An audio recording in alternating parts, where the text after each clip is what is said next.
What's up, guys? This is Unrest, and welcome back to another playthrough.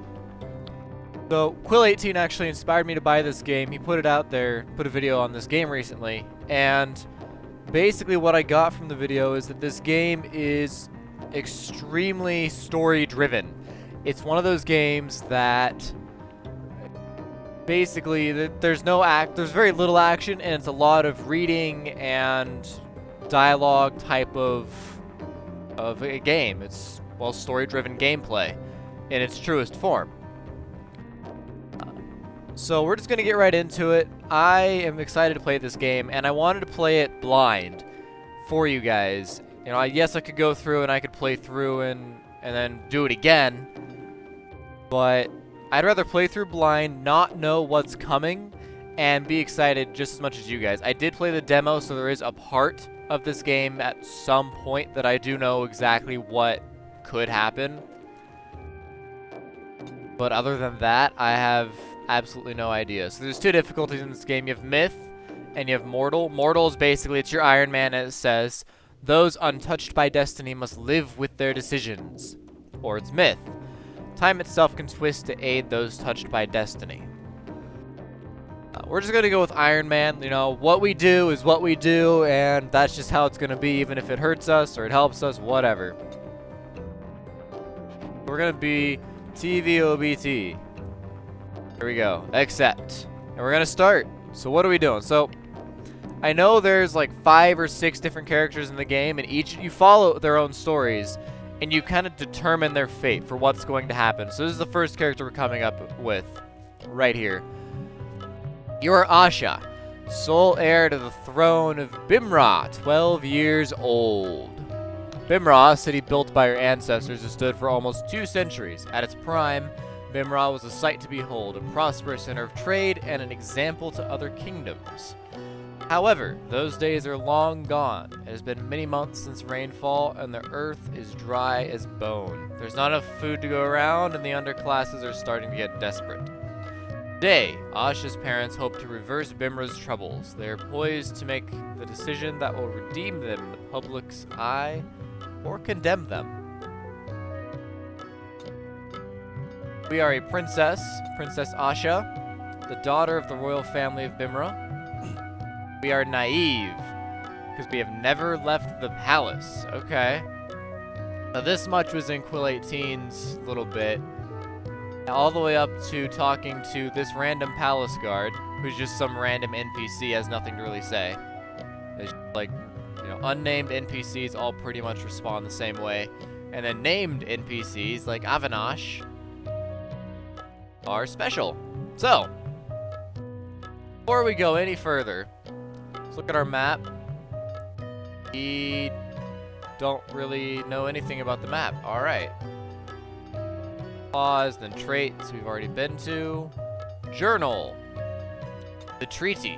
The treaty's being signed today. My primary role is to go to the wall top and wave to the angry crowds below. Quest. People. There are 4 people that we know about. VJ. Your father's constant advisor. He's far grimmer than your father and lately doesn't seem to get enough sleep. Avinash. Your brother's Avinash travels abroad frequently. He's a keen student of history and has taken upon himself to teach you. Queen was not born in Bimra, but it's her home nonetheless. Your mother has been Your mother's been through much she doesn't speak of. And the king. Your father is the latest in a line of kings that goes back to the end of Bimra's history. He tells stories that make affairs of state sound nearly entertaining. Locations. We have the palace. The fact that the palace is riddled with secret tunnels and routes of escape is a well-kept secret in the family. Not even you know where all of them are. Walls look formidable as architects felt it gave the place a martial character. In reality, they are barely defensible due to being constructed during peacetime. Ornamental guard towers have no staircase or entrance, and battlements are too narrow for any soldier to effectively walk. Built to the specifications of the great builder Queen Janki at the apex of Bimra's empire, the palace is the only place you have ever called home. Bimra. Even now, Bimra is the greatest city in the world. The empire it commanded is long gone, and droughts have cracked all but a handful of its fields.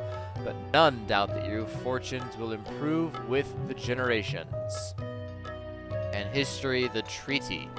You think the treaty concerns trade within the Naga Empire. You don't know much about them, but you do know that nobody seems to like the treaty very much. Alright. And then our last little bit, inventory. So right now you may be saying this is really boring. However, this is basically the entire game. We're going to do a little bit more here with talking to some people. But for the most part, this is what the game will be like. That's my understanding. So we have a soldier statuette. You never actually seen a soldier that looks like this. Only palace guards. Ivory elephant. Hard, cold, and overall not a very fun toy to play with. Okay.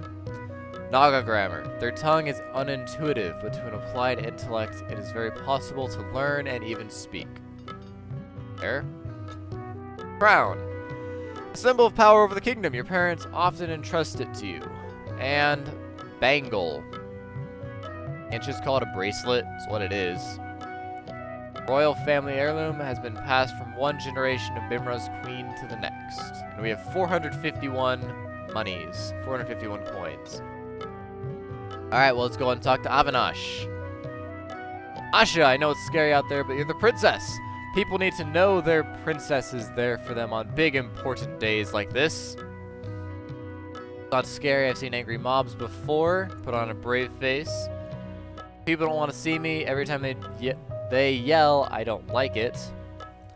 Or can't I be for them in here? Or can we just have the treaty signed in here? So our relationship with them, they're friendly. How much they respect us. This guy's critical of us. And if they fear us, they are unconcerned. We are a little princess. So we should probably, well, be a princess.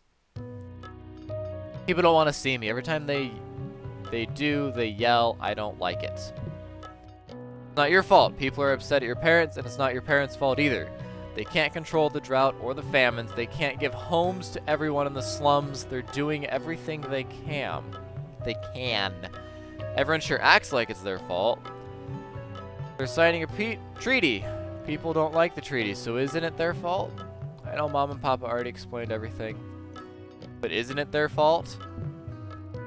For now, your parents aren't signing the treaty lightly. They know it'll make our fortunes better in the long term. When things get better, people will remember why. Then they'll know to give your parents the credit they deserve for all their hard work and dedication.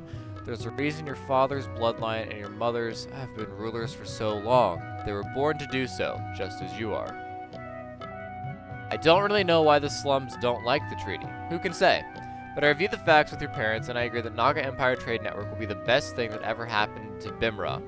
Even VJ agrees, and he's been advising against the whole venture for months. You and your parents will make things better. Asha, it's your blood right. Now, you have responsibilities to face. You'll do fine. You were born to. Alright, what else we got? Hey, VJ. Whoop. There you are. The ambassadors will be here soon. You won't have time to go out and greet them, but these soldiers will protect you while you address the mobs outside. Nothing formal, just wave and tell them we care about them. If they know we're listening, they won't be quite as angry. Not listening. We're signing the treaty anyway. I don't think this sounds very safe. I understand.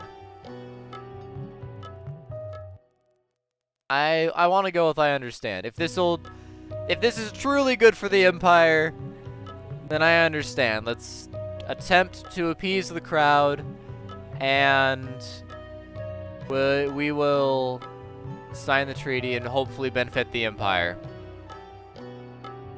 You won't have to leave the courtyard's wall tops, I promise you. Just go up there and tell people it will be okay. BJ, do you think this treaty is a good idea?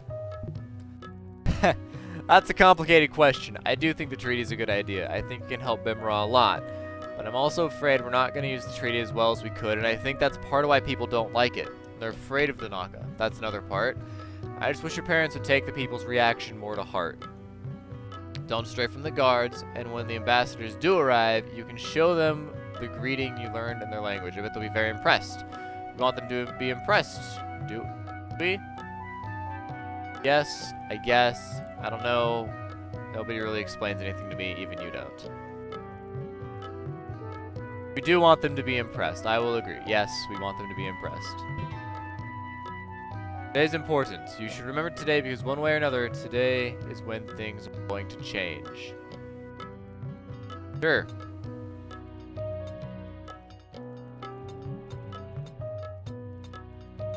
Oh, so it moved it just to move the treaty to completed quests. Okay. Hello. It's an honor, my sovereign. Guard, they're all just bowing to me. Guard tries to stammer a greeting, but is too intimidated by the princess's direct attention to speak. He bows instead. Oh, that's wonderful. Well, that was quick. Okay, so I guess this is going to be a lot of the introductions. I intended to only do one person per episode. And this episode's been relatively short. But I feel like one person per episode is going to be about right. And we're going to flip between a bunch of different people. So we're going to come back next episode to Chitra, the chief ambassador to the Naga Empire. Although, actually, we're still kind of in the same scenario. We're just kind of controlling someone else. Anyways, we're gonna end the episode here, guys. So as always, thanks for watching.